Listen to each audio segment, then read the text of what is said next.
And welcome in. We are at the Winds tonight here on the Q, 96.5 FM. Great crowd on hand here this evening. I'm Jim Funderburg along with Ron Osborne, who is from the Bryan Times. And we have our three sheriff's candidates tonight with us here in house as well. We're going to be here probably for about an hour and 15 minutes or so, and going to ask some questions to the different sheriff's candidates tonight as our second Meet the Candidates Night broadcast happens here this evening at the Winds. If you still have a minute or two, you can come out and join us here at the Winds tonight, or just stay tuned here on the Q 96.5 FM. I'm going to hand it with that over to Ron Osborne. First of all, guys, thank you for being here. We have with us tonight all three candidates, and it's a pleasure to have you all here. And I'm going to let Ron Osborne ask the very first question here tonight. Thanks, and thanks again, guys, for being here. We appreciate it, and give you a chance to address the voters. Are we on? Okay. And Sean, you had mentioned to me right before we came on that you are ready to announce the chief deputy. Yes. After talking to my captain and chief deputy, I got to the point where it's time for us to go ahead and announce. He feels it's okay for us to go ahead and do this.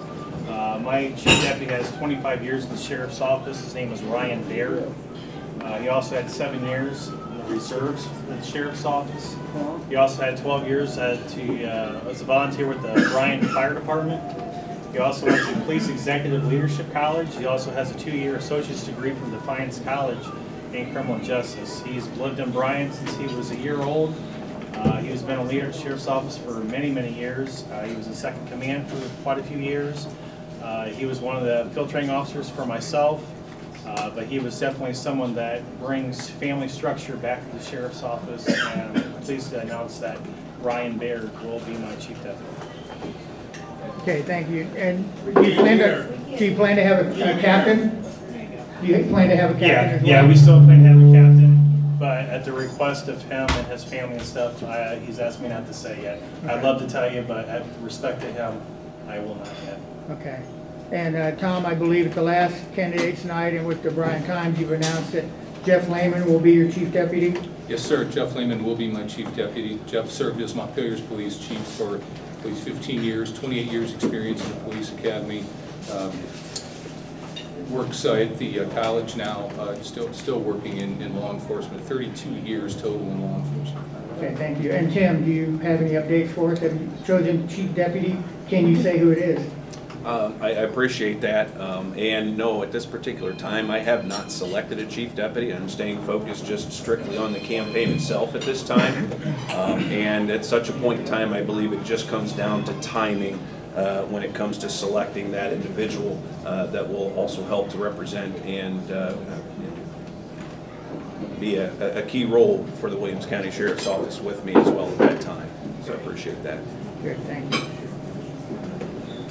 Very good. Guys, again, like I said, good to have you here tonight. Let's talk a little bit about being a sheriff in Williams County. We had a sheriff here just recently that had some difficulties, okay, and is not in, okay, we'll move those mics up just a little bit more for you. How's that? Move a little closer to you right now. How's that? Perfect, guys. There you go. Should be better. All right, so we have recently, I think everybody's familiar, all three candidates are familiar with what just happened with our sheriff, correct? Yes. You guys all feel like you're pretty much comfortable with all the details that you could have. We read them in the Bryan Times. We've talked to people on the street, all those types of things. Yeah. Okay. Let's start, I guess, with Tim. Tim, our current sheriff basically saw something he thought was going on that he wasn't overly happy with. Okay. He took some steps, and eventually it cost him his job.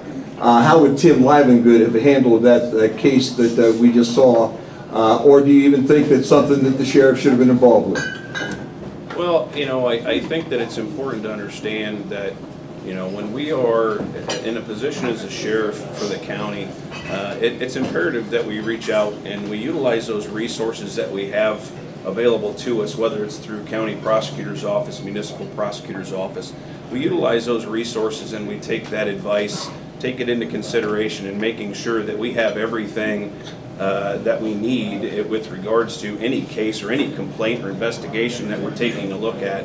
And we're going about these things in a very in a consecutive order, so is that we're taking a look at every aspect of every complaint. And you know, would I have done things differently? I think it's fair to say that just my leadership skills and the way I do things, I would do things a little bit differently. Slide the mic over towards you when you talk, and then share them. All right, here we go. Let's go to our second candidate here, Tom. Tom? Can you hear me now? Yes. All right, there you go. Now you get the feedback. Be careful what you ask for. You just might There you get it. Jim, to answer your question, would I have done anything different? There's two sides to every story. Okay, was I there? Was I personally involved in that? No, I was not. What I read about in the paper and what I heard on the radio was what I know about it. I'm not going to second guess or armchair quarterback Sheriff Towns. However, like I said in the last forum, any complaint received by my agency is going to be investigated to its fullest extent. Doesn't matter who it is or what it is. We're going to do within the scope of my authority, within the scope of my officer's authority, we're going to investigate that complaint come what may. Take it to its fullest extent, do our job, present that to a prosecutor. If the answer is prosecute, that's what it is. If the answer is no, no is a complete sentence when you put a period behind it. Very good. Pass that over to Sean, if you would, for a minute. Sean, the same question. For me and my administration, it's going to be something where I have a detective that's going to be involved, so they actually have the time and manpower behind them to actually sit and take the time to investigate what exactly is going on and get all the facts and go forward. It's one of those things, I kind of agree with Tom, they're going to set an armchair quarterback exactly everything that Sheriff Towns did. It's unfortunate, we all lose when someone loses their career and the benefits that comes with it. But it's definitely something with my administration that we're going to look at everything fully. Like I said, we'll have a detective involved that will look at everything that's going on, get all the facts. If there's more witnesses out there and those things need to be gathered, we'll gather them and we'll take it to the prosecutor and we'll follow the procedures of what needs to be done that's set by law. Very good. Ron? This question is directed at Sean Falk. And I want to get this out because I've had several people call and email me questions. This came out initially when you and I spoke. You've also said on social media that you're transparent. And I think with what's happening with the current sheriff, I think it's important to kind of explore some of these issues that you've had with the sheriff. One of the issues was he's accused you of sleeping on the job. And he went so far as to put a tracking device on your work vehicle. And he documented more than a dozen instances back in 2018 where you had no activity on your computer or your vehicle for up to 90 minutes to 4 hours. Can you respond to that? Yeah. As I said before, I've had some of my differences with Sheriff Towns, but I'm not going to set and bash the guy. Everyone that has worked third shift before and has had young kids and stuff, have you nodded off before? Yes, I've nodded off before, but I have not slept for hours. And a GPS tracker on your car is not going to show you anything where someone's sitting there sleeping for hours. It's not what happened. It's not what I've done. It's not who I am. I have been the backbone as a sergeant for the sheriff's office for many, many years. I have worked my butt off for these guys, and my staff will be able to tell you that as well. But it's also one of those things where I've had my issues with how some things have gone there. I was one of the guys that came forward and told the sheriff, hey, you shouldn't be posting these things online. We all saw kind of what happened with there. I was also the evidence room manager, and I saw some things that was happening that wasn't supposed to be there. I posted on evidence room door on a Tuesday. On Friday, I was put on suspension, and still scratching my head trying to understand why I was put on the suspension. During that time, I talked to my family and decided I just didn't want to work it no more, and it was something I decided this is the time to step out and run for sheriff. After I left, and I picked up my petition to start the run for sheriff, magically 8 write-ups were put in my file, stuff that had no merit, my response time to calls, for me insinuating that wrong things were happening within the office. We've kind of seen what's going on, some of the light that's been brought forward of some of the things that was happening with Sheriff Towns and what was going on there. But in my GPS tracker, all my stuff was turned over to the Attorney General's office, turned over to BCI&I. I've cooperated fully with any investigation. I've had investigations put against me through Sheriff Towns, through the Board of Elections, through BCI, the Attorney General's office, and the Ethics Commission. Everyone that has come back has found that I have done nothing wrong. I have been the candidate that has put my career on the line. I have been the candidate that has sat here and stepped forward when there was some wrongdoing that was happening. And my staff that has worked with me over the years knows the truth of what happened with that, and they have backed me on this. Up to the point where I have received a letter from BCI&I, and that cleared me from any wrongdoing. So I stand here today as a candidate in front of you that has put his career on the line and is ready to move forward. Sean, one more question in that vein. At least 2 deputies have asked me to ask you. You were involved in an incident with a fellow deputy, I believe it was 2015, in which you, without permission, entered his property after hours, opened his car door or sunroof, and dumped a bottle of water on his driver's side door. Supposedly this was in retaliation for a previous incident. Can you respond to that? Yeah, I would be happy to. I put water on a coworker's seat after Sheriff Beckett told me to go out and check a computer stand on how to put it in put it in our car. This is one of the issues we've had at the office is you're given equipment, but you're not trained how to do anything. You're giving me equipment to put in my car. I don't know how it goes in there. So I went out to a guy that was one of my coworkers, a guy that was my field training officer, and someone that my wife and I babysat their kids, someone that I consider as a friend. And going out there doing a high school joke 5-10 years ago, put water in their seat as a joke, that's all it was. Never damaged any property. I work hard, I play hard. I like to have fun with my guys, and we have fun together. But nothing was ever done vindictively. Nothing was ever done as retaliation for anything. Like I said, it's one of those things where you're just having fun with someone, a coworker you work with. Sheriff Towns told me that he gave you the choice, in light of this and some other instances, to resign or be fired, and you chose to resign. Can you kind of elaborate on that? Was that your choice? It was the point where you don't quit good jobs, you quit bad bosses, and it got to the point where why fight? Because I knew it was something, in my personnel file at that time, the only thing that was in my file was I signed on late for work 2 minutes one day because my patrol car wouldn't start.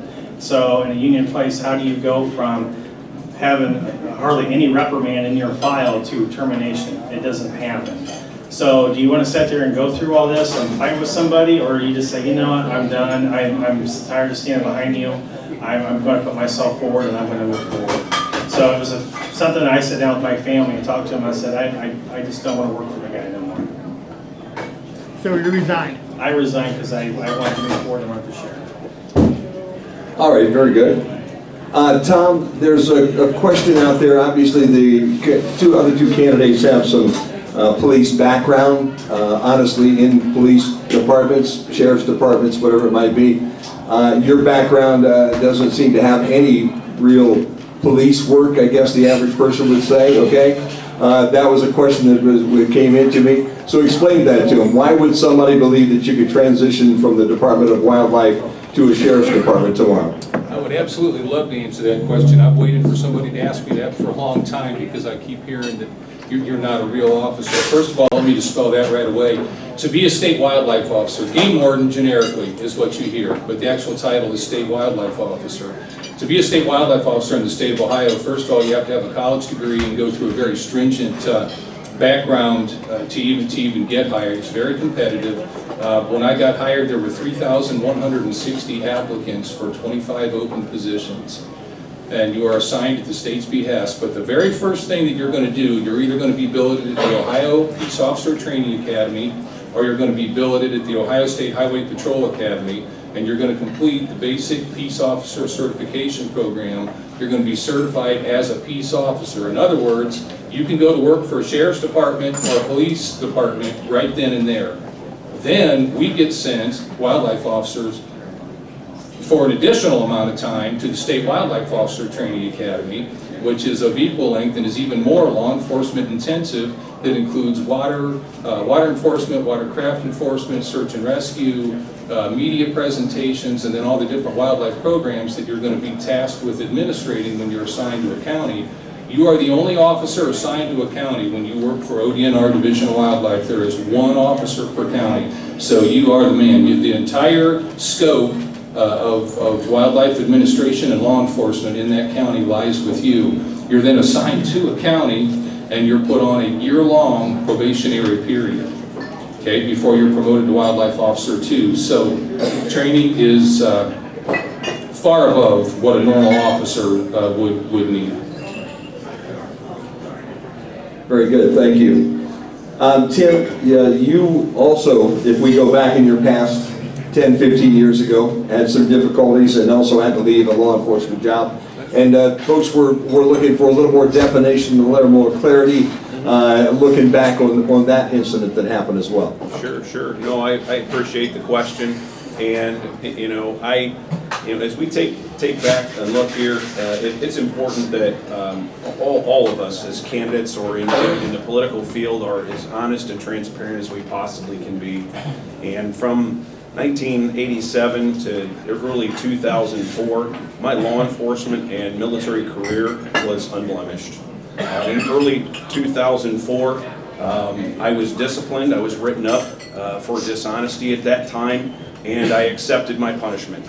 And the rest of that year, after a long deployment, as well as an unfortunate divorce that I went through, at the end of 2004, it was just important for me and my personal health, as well as moving forward in my career, to resign from Montpelier Police Department.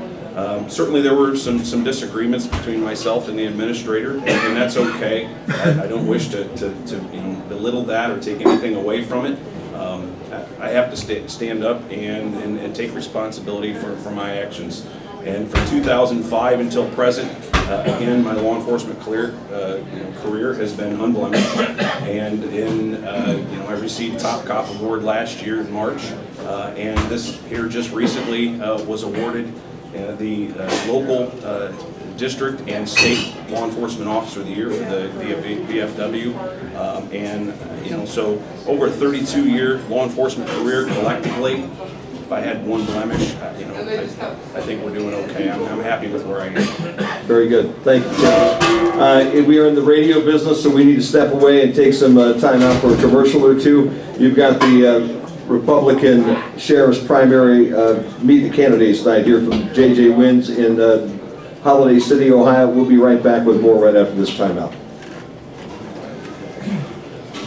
Can you hear me now?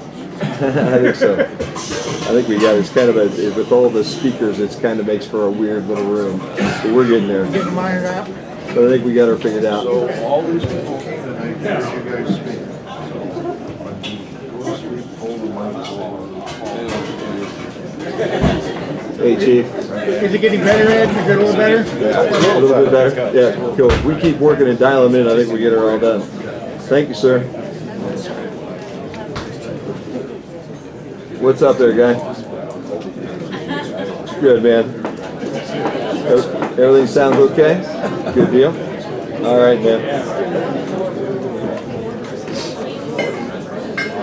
Yeah, we got two big speakers in the room here that we're trying to balance so people can listen to it and all, and it's kind of a funky little audio balance right now, but I think we've kind of found the sweet spot right now. How's that?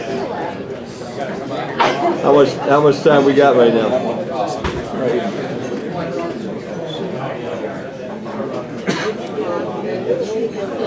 I got everything turned off right now. Can you hear it now? Got some audio going now? Can you hear that thing in the background? 1, 2, 3, 4. Can you hear in the background?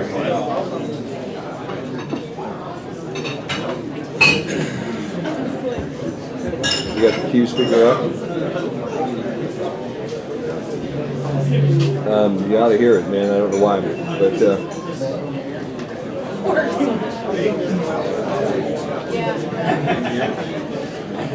okay, Chief. Sounds good. Here we go, guys. And we're back here at JJ Wins in Holiday City. Meet the candidates night here. Great to have everybody with us tonight. First of all, I think thank you to JJ Wins for hosting us tonight. That's a great situation. We've got some wonderful sponsors that are bringing you the broadcast tonight as well on the Q, and we thank them for being part of this as well. Ron, you ready for another question? We'll start again with Sean, and then other two gentlemen will have a chance to respond as well. If I remember right, you had mentioned at the last candidates night that you wanted to withdraw from the man unit. Is that right, Sean? I'm not doing anything different that any other department has done when you are at a lack of officers. Like Bryan PD as well had pulled their officer out of the man unit because of lack of staffing. That's exactly what I'm doing when I walk in day one. I pull my resources back in, reevaluate what's going on, and we'll move forward from there. But the biggest thing about it is we're short-staffed. I need that person on the road now. And that's what's going to happen day one. Once we get the person back and we get going, we'll have to reevaluate things and see what's going on. Am I stepping away from the battle with drugs out there? Absolutely not. I have a high expectation of what I want done with the battle on drugs out there, but that person or whoever I put in that position will be moving forward with working with the other agencies in the county. We'll also be working with man unit if they are with the man unit or not. We'll decide that later on, but right now I need everybody back in the station. I got to get the house in order. Once the house is in order, we'll reevaluate things and we'll go from there. But we do have high expectations of what we're going to do and move forward against battling with the drugs out there. Tim, this question for you. As I understand it, the cost to the sheriff's office is one deputy. I think that Sean made reference to that. Is that your understanding? Well, I mean, it's my understanding that at this time, I mean, the sheriff's office has had, at one time, there were at least 2 deputies that were dedicated to the man unit, and that did scale back to 1. I think the program speaks for itself. I mean, there's always an ongoing concern with regards to the drug problems in the county. And so I think any administrator, when you come in even in my administrative experience, when I come in and I sit down before an agency, I'm going to take a look at, is it cost effective? Is this something that we can continue to do? But aside of that, is the program effective? And if the program is effective, we certainly need to take a good long look at it, making sure that we can continue to keep that program in place if it's doing exactly what we need to do. Are we going to eradicate all the drugs? No, we're not. But we can certainly at least take a good stance from the county sheriff's standpoint, working as a collaborative effort with the other agencies in the county towards combating drugs. So if you're elected, will you continue to participate in a man unit as of March? As of this point in time right now, I would say yes, I would continue to do that, but I would also want to take the opportunity to sit down with the man unit director as well as the commissioners and work to see if this is still cost effective for us to continue to do that. But at this point in time, I would keep the program in place. Do you have any idea about the cost benefits right now? Off the top of my head, I would have to be honest and say no. Tom, do you want to weigh in as well on this, please? Sir? Certainly, my answer is much easier. Absolutely. I have absolutely no plans whatsoever of doing away with the man unit. You guys just ran an article in the Bryan Times and it explained all of their the things that they've done since their inception. That seems to be working right now. Looking at the list of accomplishments, it seems to be working. I think it'd be foolhardy right now to cut anything. I have absolutely no plans whatsoever to cut the man unit in any way. Very good. Guys, we had a call in that asked this question. Because of all the things that have happened recently with the Sheriff's Department, there seems to be maybe the potential for a morale problem around that department right now. If you take over as sheriff, how will you take that on, and how will you find out, first of all, if there is a morale problem? Tim, why don't we start with you this time? I appreciate that question, and it is important. I think it's very clear just having the interactions that I have had with the Williams County Sheriff's Office and other agencies around the county. There are some morale issues, and I can understand that.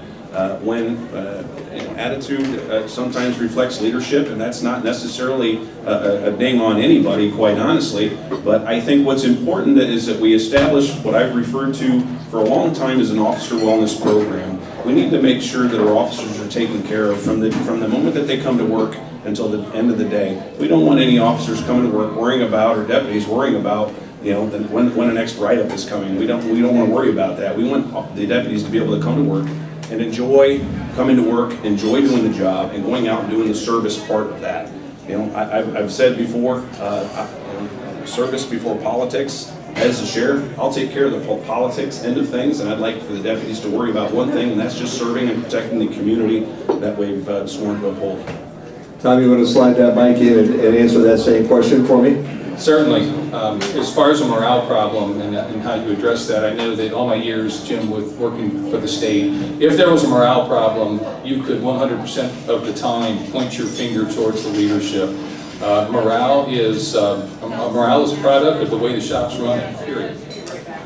The easiest way to restore morale, at least it was with us, and I would say statewide, 155 officers in the field, when we viewed morale as a problem, it was always the question, do they have my back if I do something in the line of duty? Does somebody have my back? The way that you tell them you have your back is you set very clear, easily understood parameters, a very clear structure. You consistently discipline, you consistently evaluate, you consistently reward hard work. Morale follows. That way they know that if they're operating in my parameters, I'm going to have their back, come what may. Very good. Sean, you want to take that same question? Oh yeah, there you go. Can you hear me? Sean, you want to take that same question for me, please? Yeah. That's another reason why I'm bringing Ryan Baird back to the office. He's a father figure. Between the two of us, we got great leadership skills, and the guys know that it's going to be a family again. I don't have to sit and worry about having an officer wellness program because we all get along. I've been there for 17 years. The group of guys, I've trained 10 of them. They've ate at my dinner table. They know my family. I've been there while some of the kids have been born. It's one of those things where we've already been a family. And bringing Beard back in there, he's a great leader for us. He's a great family man. And it's going to be a better time. So, I've already showed you in there. Putting water in someone's sea is a joke. I can give a joke and I can take a joke. We will have fun, but we will have structure in that office. It's one of those things where we'll be at the point where we'll be able to make it fun again for the guys. And you also have to get right back to, guys don't want to work 12-hour days every day. You've got to get back and attack the schedule and the structure of how we got things set up in there. And that's one of the things we're going to do day one. You cannot continue, and that's why you're bringing the man-unit person back, because guys don't want to work 12-hour days, 5-6 days a week. You've got to get back to letting these guys get back to their family. Key point number one, back to their family, make it a family in there, attack the schedule, get it back to where these guys feel that they're appreciated. If my job is, number one, take care of my deputies, number two is to the citizens of here. But if I keep my staff happy, then they're going to come out and do a better job for you. Thank you. Very good. I'm going to ask Brian, help me with that speaker over there. Point that a little more that way, if you could. That might be part of our problem. We're kind of pointed our direction. Maybe that'll help us just a little bit with our feedback. There we go. Kind of a tough room tonight, guys. I appreciate your hanging in there, and I appreciate everybody else that are with us here this evening as well. But maybe that'll help us just a little bit. All right, Sean, let's go right at a second question that came with that last one as well. First 90 days on the job, what do you do? The first 90 days on the job? Yes, sir. So we, like I said, bring back my resources, reevaluate what's going on. Currently, right now, I work at ConAgra.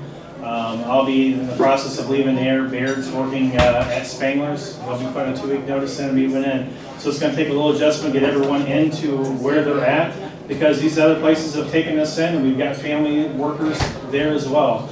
So first 90 days, we'll be getting ourselves established, bringing our resources back in, taking restock of what we have, what we need to work on. And like I said, the first thing is attack that schedule and make it so these guys can get back to their families. We're not going to sit and work a bunch of 12-hour days. You have, with it being a union shop, myself and the chief deputy are not part of, and the captain will not be part of the union. So for me, I cannot just go out and take an 8-hour deputy's position out there. I have to be able to work it out with the union, and that's times I'm going to have to sit down with the union reps and try to figure it out. If we make a list or whatever it is, if these guys don't want to work over, nobody wants to cover the things, then the sheriff, the chief deputy, myself, can come in there and help take some of these hours. But we got to take the workload off along with having a detective out there. Take the workload off, get these guys back to their families. Tom, your first 30 days, 90 days on the job. Right, thanks. There's only so many right answers to that. Clearly, you've got to inventory what you have. You're not just going to walk right in and start changing everything. I want to inventory what I have. I mean, physically inventory what's there. Physically inventory what evidence, what property. Look at what the cruisers have. Look at my personnel. Take a hard look at the schedule. I'm not going to start changing any schedules around until I see what I got, because to do so without that is foolhardy. You're going to end up in a mess. Walk in, see what the situation is, start making adjustments, tweaks here, tweaks there. Yes, morale is important. Yes, structure is important, but again, you just can't walk right in like a bull in a china shop and start ripping everything. Take a hard look at what's there, and then just move forward from there in the direction I see. Very good. Tim, same question. Well, again, I appreciate that question much, and as well as the other gentleman as well, because, again, as Tom said, there's only so many right answers to this, and in my experience as an administrator over the past 12 years, you walk into an office and you want to be able to sit down one-on-one with the deputies as well as the staff and find out what is exactly that you want and what can I offer you. Taking the opportunity to sit down and evaluate the agency, take a look at personnel files, take a look at qualifications and certifications, and find out which deputies are suited for which positions, and find out what their strong points are, find out what their weak points are, and let's maximize that, put them in positions that they enjoy doing their job. So in my experience, doing that and having that feedback from the deputies as to what it is that they would like to see and what it is that they're actually here for. Why are you doing the job that you do? And it's more than just saying I'm here to help the people, because that's what we do in law enforcement and public service, is serve the people. So if we can make sure that they're in a good place from day one, sitting down and letting them know that their concerns are my concerns and vice versa, I think we create an all new atmosphere. Very good, guys. As we said, we're doing a radio program live tonight on the Q 96.5 FM. It's all being brought to you by Jay's Heating and Cooling, by your local Napa store in Bryan, the main stops in Northwest Ohio, and Bryan Municipal Utilities, as well as with JJ Winds. With that, we need to pay some bills. We'll step away when we come back. Round number 3 here on the Meet the Candidates night from the Winds in Holiday City.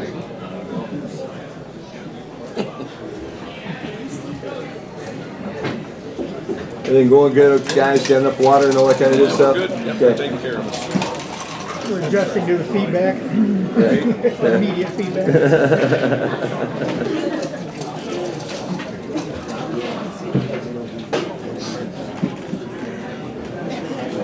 Okay, Ben, how's it going, man? Everything good? Okay. Sounds good. Water, please, yeah. What's that, dude? Okay, good. You're not getting any of the feedback or anything like that. We every now and then we get a little too hot in here, we get a little feedback in the room, but you're not getting any of that right now, right?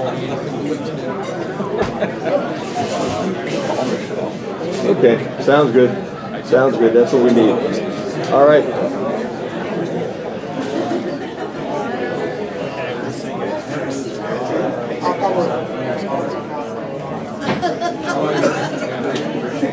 Yeah, attaboy. That's the key. Good deal.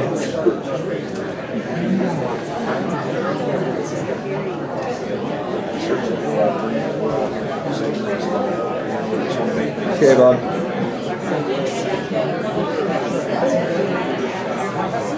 Yeah, I've got everything down right now. Don't worry about it. We'll be up here in a minute.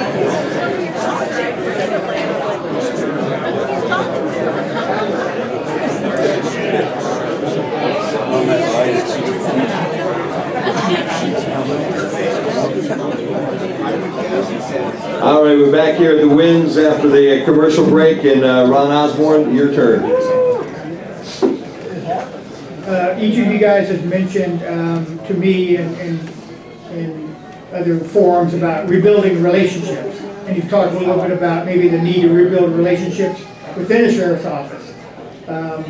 But also maybe rebuilding, especially in light of what's going on with the current sheriff, rebuilding relationships outside the office.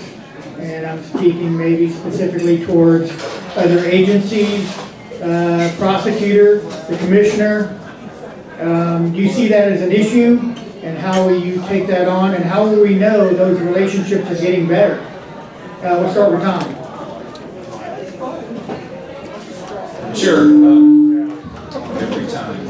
Sure. It's any relationship with an individual, with any entity, any organization, that a relationship would be necessary to have for the day-to-day operation of the sheriff's office. Clearly, you're going to have to establish that. You know, one of the best ways to do that, a lot of those relationships are damaged, they're broken, you know, because of recent events. I'm not going to point fingers, but, you know, I think it would go a long way, common sense, common courtesy, to talk to those people, find out how it went south, and start there. As a wildlife officer, I work very closely with Steuben, DeKalb, and Hillsdale counties and the officers in those states. So indirectly, I work with those sheriff's departments as well, and we do several state line, you know, projects there. So I already have I would say a quasi relationship, or at least a speaking relationship with those folks. Folks here in the county just know me. Common sense, common courtesy, sprinkled with a good dose of adulting.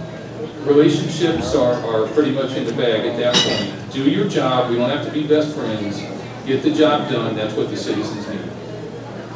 Tim, and you may know, being a police chief of a jurisdiction, how the relationship is between the sheriff's office and your department or other departments in the county. Do you see that as something that needs to be addressed with your sheriff? And how will you go about that if it indeed it does? And a two-part question maybe for you.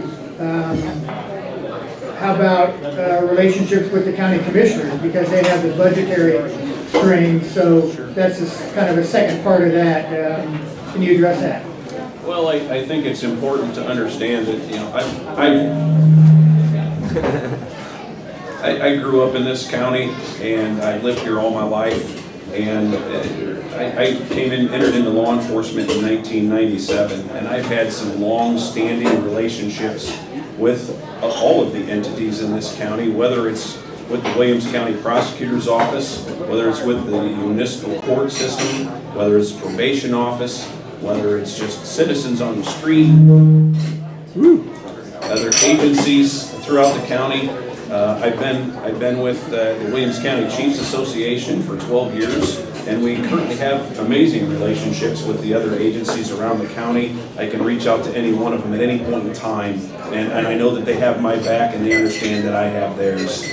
I think that it's important to work as a collaborative effort in this county to continue to make things work. All these places have directors and bosses and management, and they have the ability to make those decisions, and I think we have to take the opportunity to sit down and talk with them on an individual basis and figure out how we can work these things. Whether it's a monthly meeting or what have you to make that work, that's great. And as far as working with the commissioners, I feel it's important. We have to be transparent. I've had the opportunity to develop budgets, prepare budgets, and present budgets to my fiscal officer, village administrator, and mayor, and so understanding that they are the purse strings, they hold the purse strings for me as a chief of police, but I also understand the commissioners hold that very same thing. That being said, presenting to them numbers and good information and supporting the reasons that we need things, not necessarily want, but the things that we need to perform our day-to-day mission, that's what I'm going to do, and I want to work with them hand in hand. And Sean, I'll give you the same question. I know you probably had a front row seat in maybe some of the things not to do, as far as relationships with other jurisdictions, relationships with the prosecutor, with county commissioners. What's your thoughts on that? And how will we know? Can you give me some specific ideas that you have to address some of these issues? A few things. One, I'll go to them. I'm not going to sit back and wait for these relationships to be repaired by waiting for job and family to come to me. I'm going to go to them. I'm going to their offices. As I've been out talking to other police chiefs and stuff, I was surprised to even hear from one police chief that he said since he had become chief, the sheriff had never come to his office, never walked in. You know, wearing the black shirt for 17 years, I was a little surprised with that. I've been in every police department. So I want to make sure that I'm making an effort to actually go out to them, go to these police chiefs, sit down at their office, sitting there, let them sit behind their desk and let them talk to me about what's going on. Same with outside agencies, JPO or anybody else, and adult probation. I'm going to go to them. I'm going to keep on the phone with them constantly, keep the door open. My office, I'll have an open door policy. Anyone's welcome to come in the community, other leaders from other agencies as well. Dealing with the other police departments or work with training together. Try to get other agencies in, find out what they're lacking. We all have a lot of issues, and all of a sudden it's October and it's suicide month. We need more training on that. Let's try a month or two before then, and let's get some specialists in from Toledo or Columbus to start sitting down with their offices and training them and get these guys what they need to have. I'll continue to do ride-alongs. I know with Pioneer Police Department, we work really well with them, but they have new officers on, need some experience. They've come out the road with the sheriff's office. I'll open that up to the other departments as well. Working with commissioners.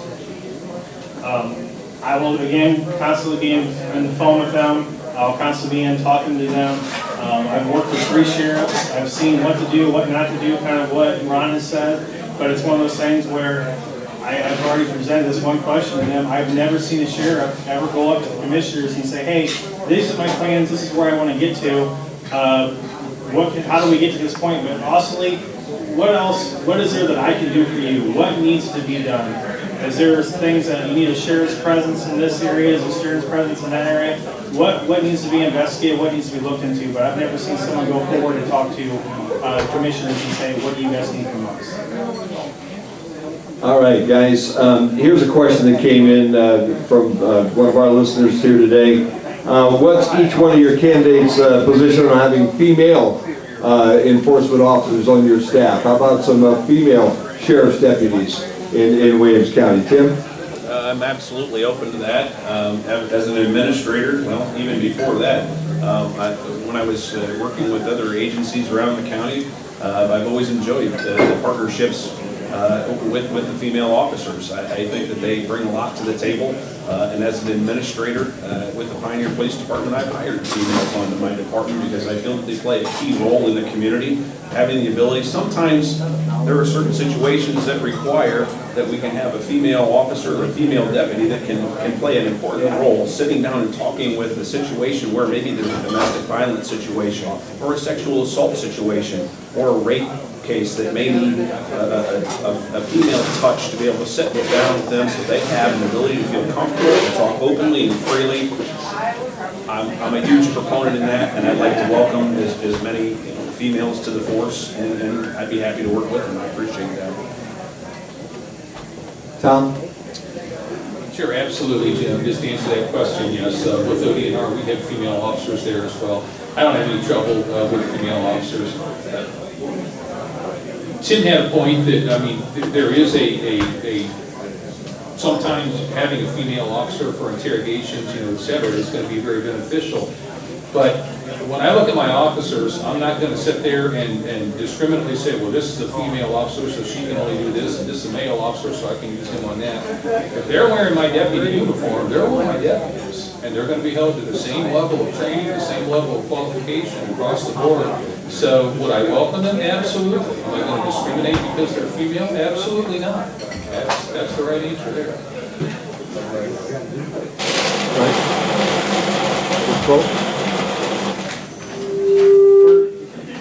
For me, I don't have an issue with female officers. In fact, we need to have more of them out there.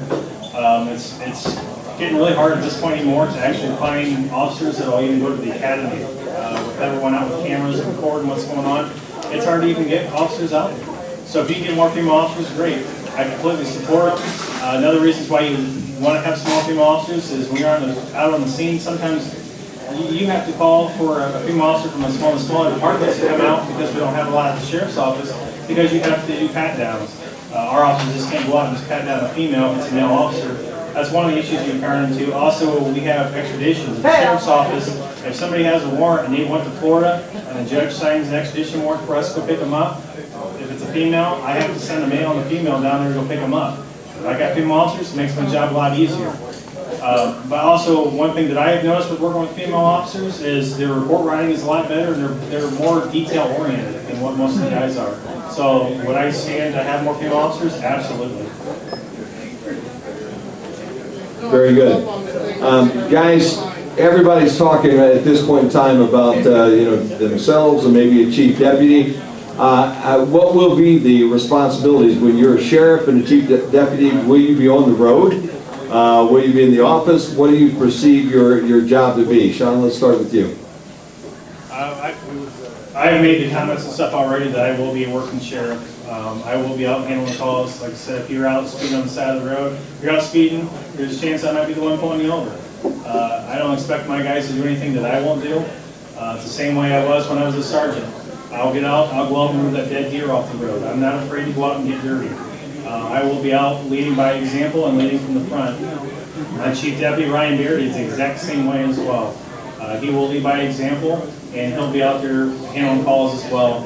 And again, it also comes back to getting the morale up, because if some of these guys are working third shift and it hits like the night and one of the day shifters call in, they don't want to stay over, nobody else wants to come in, well, we're available to come out and actually help out. That way, one, it saves me on my budget, and number two, it boosts the guys' morale, because when you work 8 hours in third shift at times, you're just ready to go home when it hits the end of your shift. So, yes, I will be a working sheriff, and my chief deputy and my captain as well. We'll all be out working, trying to take that load off our guys.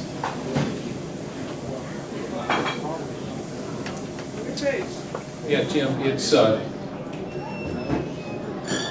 first of all, I want to make sure that in my estimation, that the sheriff, his job is to manage that office, and if I have a chief deputy, I make the policies and procedures, my chief deputy evaluates those, he assists me in making those, but also he's largely responsible for making sure those get carried out.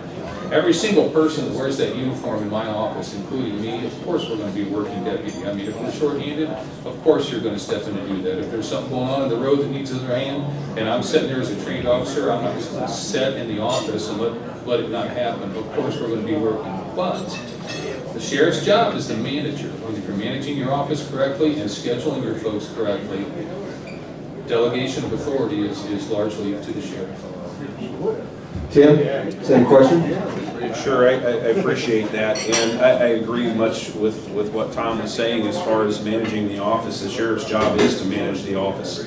However, since 1987, when I entered into the United States military police corps, I've known nothing since 1987 until present day, working even today as a patrolling chief. I'm out on the road, I handle complaints, I handle traffic crashes, I handle investigations, and I take the opportunity to make sure now that I'm reviewing every complaint that comes across my desk. I feel it is important to have a good chief deputy. You got to have that liaison between the deputies as well as the sheriff, and so that there is that open line of communication to work on policies and procedures, to work on conducting training and conducting the day-to-day operations. It's important, and I understand that. Very good. We'll take our final break here on the Q96.5 FM. When we come back, we still have several questions we're going to ask. We've got to meet the candidates tonight at JJ Wins in Holiday City.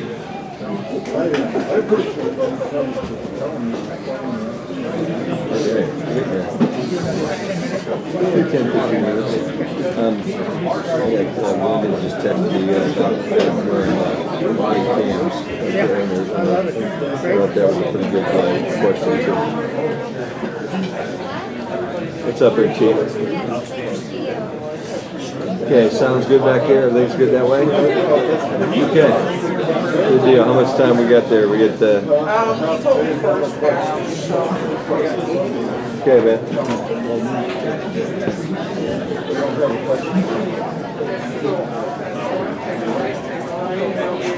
What are they? We've had a little bit of problem here with getting the speakers working right in the room for the feedback. We had to probably change mics next time, maybe, and not go with these powered mics. So it could be our problem. But guys, this on this round, it sounded good on the radio and all that kind of stuff.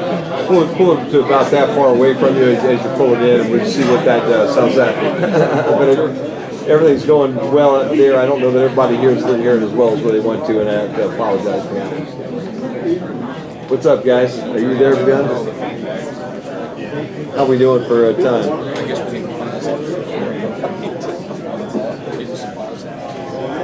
There you go. Okay, 15 seconds, guys.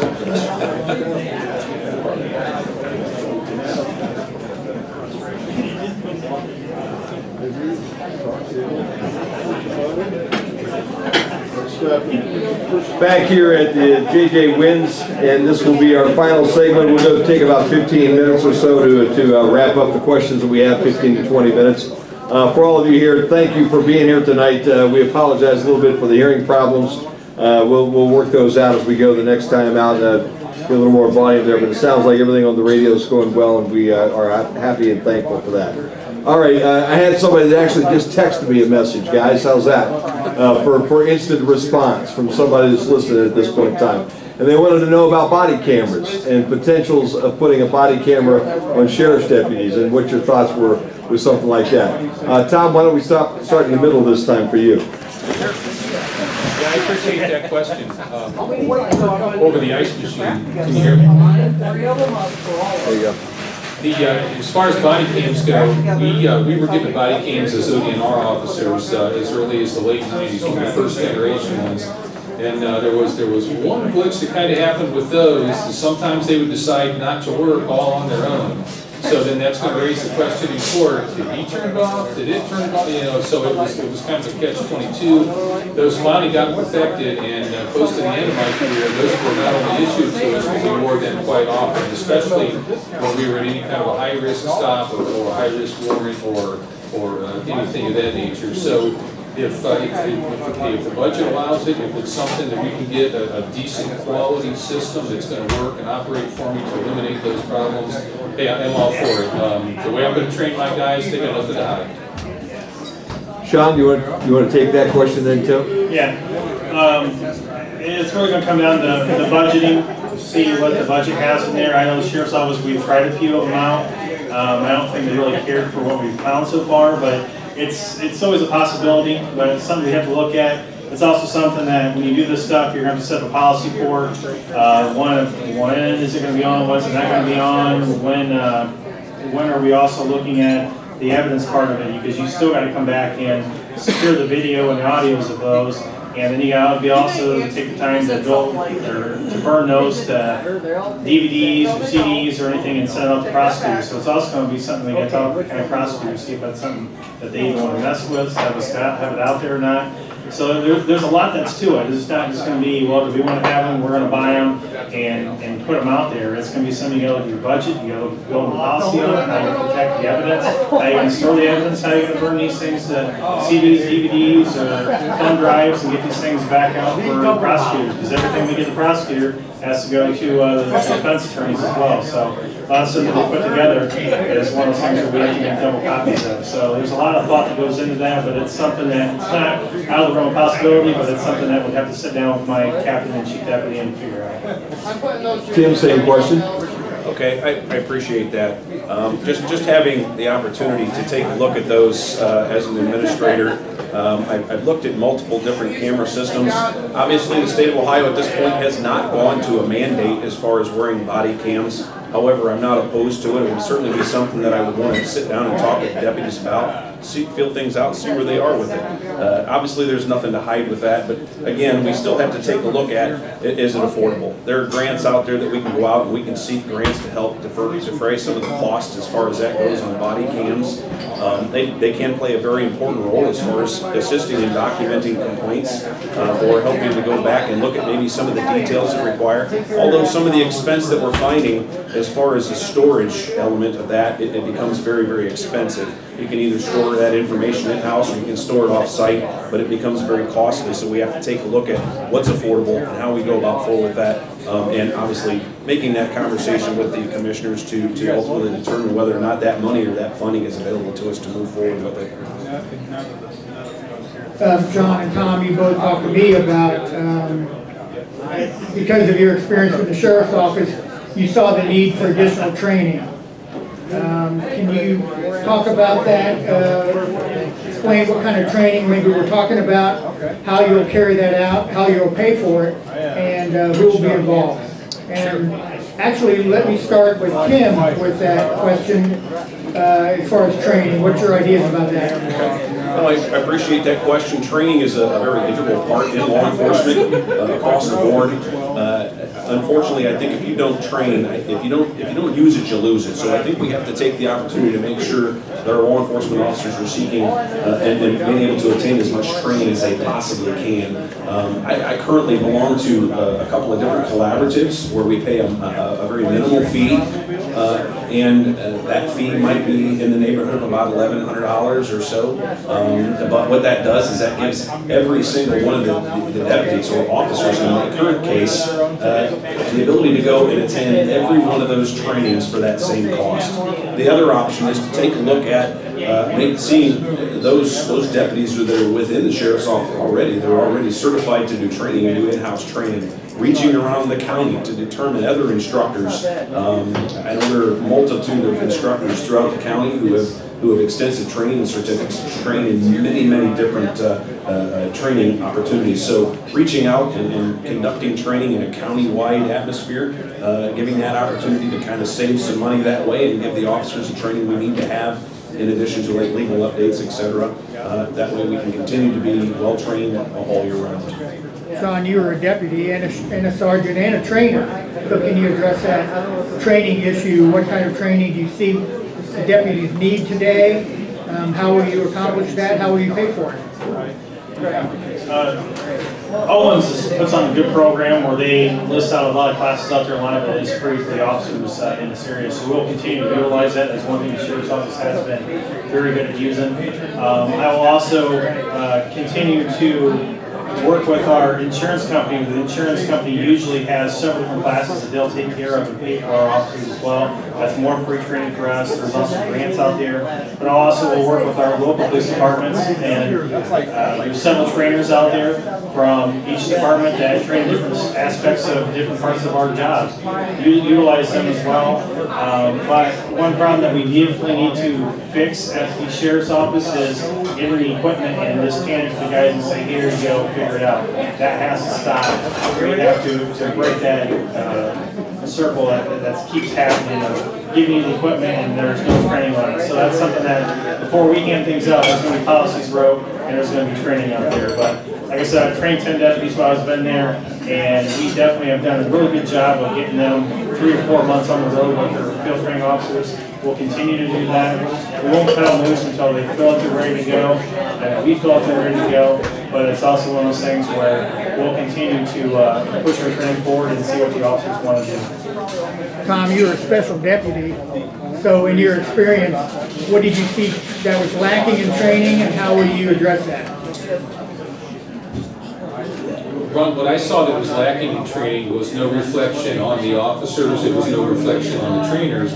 It was simply the leadership not allowing that to occur on a repetitive basis.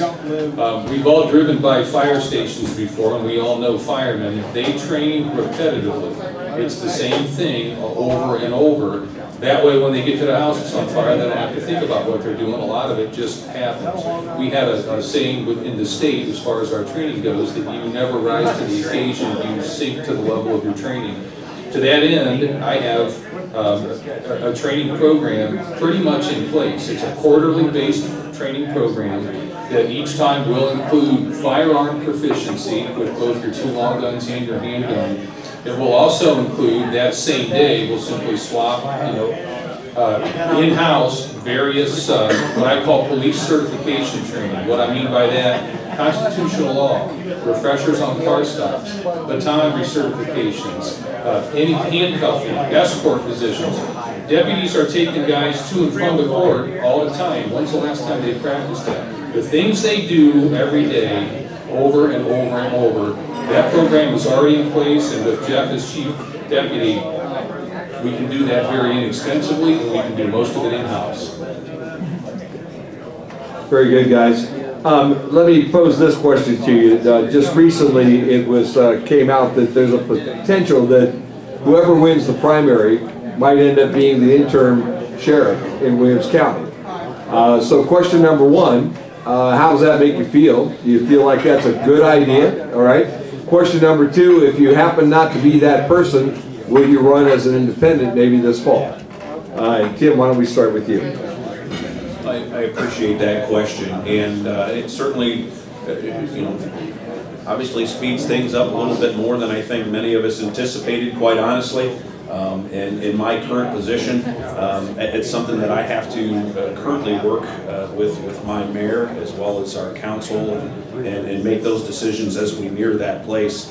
However, if it comes to, and I'm ready to tackle that. I like a challenge, and I'm not opposed to go out and get my boots dirty either. So we're ready to hit the ground running and make things happen. Now, the second part of that. Yeah, if indeed you are not elected sheriff, would you run as an independent in the fall? If I'm not elected as sheriff, I certainly would want to thank the people of Williams County for the opportunity for them to at least listen to me and hear what I have to offer them and what I could bring them as their sheriff, as a leader of this county, as a top law enforcement officer. And I would thank them for that and their support. However, I would not run as an independent or any other party at this point. I would resume duties as chief of police for the village of Pioneer that I've proudly served for 12 years. Sounds good. Tom, same question. Sure. Was it a surprise? Absolutely. When you go from retirement to sheriff in about one phone call, it's a little bit surprising, but don't take that surprise as an oh my gosh. No, to the contrary. Between Jeff and I and the experience that we have, I'm ready to take office whenever they say take office. It's not going to be an issue. It's not going to be a problem. It's simply going to move up the timeline of what we were going to do anyway. And again, ease into it, see what I've got, figure things out, no drastic changes. It'll be a smooth transition, whether it's in March or whether it's after November sometime. As far as running as an independent, no, I'm not going to run as an independent. The voters of Williams County are going to choose March 17th, one of these Republicans. Whoever that is going to be the sheriff, and I'm good with that. Okay. Sean? I'm very excited about it. I'm ready to get going. I'm ready, if it's March 18th, I'm ready to step in and get going. I will not run as an independent because, as you can tell, I'm very thorough in what I do. And if you're going to run as an independent, you have to be filed on March 16th. You have to be filed as an independent one day before the election. So there's no way that I could run as an independent. You could file later in August and run as a write-in, and that's not going to happen for me either. I put everything in this right now. I put my career on the line on this, and I'm ready to go March 17th for the election, and I'm ready to take over March 18th. Very good. Sean, why don't we keep it with you? Guys, we're wrapping everything up, so I'll give you about a 2-minute time period right now to give us a sales pitch. How's that? Why should somebody vote for Sean Falk in the primary in March? I've already been there. I've worked there for over 17 years. I've led in Senate office. Like I said, I've trained 10 guys. I've spent my whole entire career at the sheriff's office working and trying to better Williams County. There's no spot in this county that does not have my handprint on it. I've been all over the 400 and some square miles of this county. My chief deputy, Ryan Baird, another guy that's done 7 years as a special and another 25 years at the sheriff's office. Between the two of us, we have over 40 years experience at the sheriff's office. No candidate can match what we've got. And we are to the point where we're set, we're ready to move forward, we're ready to take the load off our guys, we're ready to get these deputies back to their families, we're ready to put the county on our shoulders, build relationships back forward, and we're ready to go day one. When it hits March 18th, we're ready to step forward and move forward. But it's to the point where we're ready to go. And we're hopefully after March 17th of the election, we'll be ready there. Very good, Sean. Thank you very much. Tom? Sure. I have a unique perspective on this with a career in law enforcement that I worked with Williams County, but I was not inside of the Williams County Law Enforcement Network. So I'm a breath of fresh air. I can bring a state's perspective to this. I can bring some training, some experience that officers locally here were not able to experience. I have an absolutely spotless, no discipline career. I've never even so much as a written reprimand in my career. And with my chief deputy, we have close to 60 some years of full-time law enforcement. Between in-house training, fiscal responsibility and stewardship, structure, and reestablishing relationships, we're simply going to get the job done. I made one promise, and that's that Jeff's going to be my chief. That's the only promise I'm making. I'm going to work hard every day. We're going to change it, get it to where it needs to be to serve the citizens of Williams County. Well-oiled machine. That's what I plan to bring. Tim, you get the last word tonight. How's that? Yeah, I appreciate that. Thank you very much. You know, I bring a lifetime of service. I've worked my entire adult lifetime between the United States military, military police corps, and law enforcement in this county. I'm a lifelong resident. I was born and raised in this county, and I'm very familiar with many of the people throughout this county. I bring over 32 years collectively in law enforcement, over 20 years of supervisory experience to this position, and 12 years as an administrator, administrating a police department in this county. I've fostered those relationships with the people throughout this county.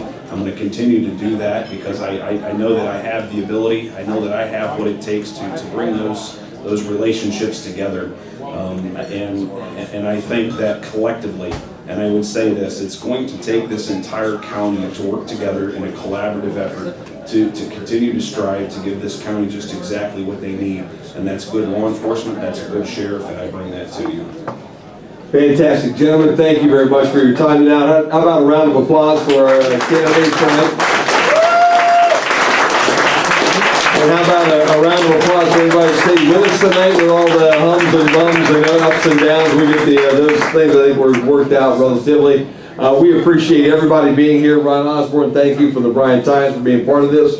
Any last words? And happy birthday, number 66, for Jim Funderburg. There you go. How's that? They said that we can make it this long. How's that? Thank you to our sponsors tonight, Jake's Heating and Cooling, our local Napa store in Bryan, the main stops in Northwest Ohio and Bryan Municipal Utilities, their cable and high-speed internet, and also thank you to the Winds for being wonderful hosts again tonight. With that wraps everything up tonight. Back to Classic Hits on the Q, 96.5 FM.